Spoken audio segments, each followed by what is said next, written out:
రవి అనే ఒక కుర్రాడు ఉన్నాడు. చాలా సైలెంట్, సిన్సియర్ స్టూడెంట్. ఎగ్జామ్కి ప్రిపేర్ అవ్వాలనుకుంటున్నాడు. బట్ పక్కింటి శ్రీను బైక్ కొనంగానే రవి మైండ్ డైవర్ట్ అయ్యి యూటర్న్ తిరిగింది. శ్రీనుకి మనీ ఎలా వచ్చింది, బైక్ ఎలా కొన్నాడు, నేనెందుకు కొనలేకపోతున్నాననే క్వశ్చన్స్ రవి మైండ్లో రన్ అవుతున్నాయి.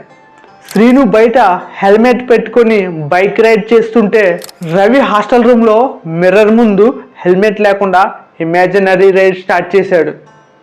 శ్రీను కొత్త బైక్తో ట్రిప్కి వెళ్ళాడు.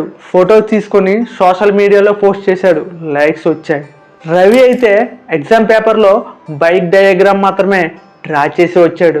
ఓవర్ థింకింగ్ వల్ల రవికి బెనిఫిట్ 0, 100% టైం వేస్ట్.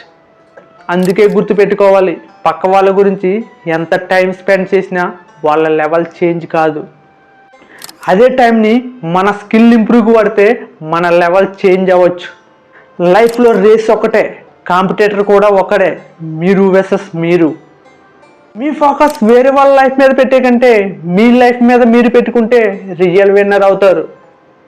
ఒక చిన్న క్వశ్చన్, ఇప్పుడు మీ బ్రెయిన్ ఎక్కడుంది, మీ లైఫ్ మీద, పక్క వాళ్ళ విషయాల మీద?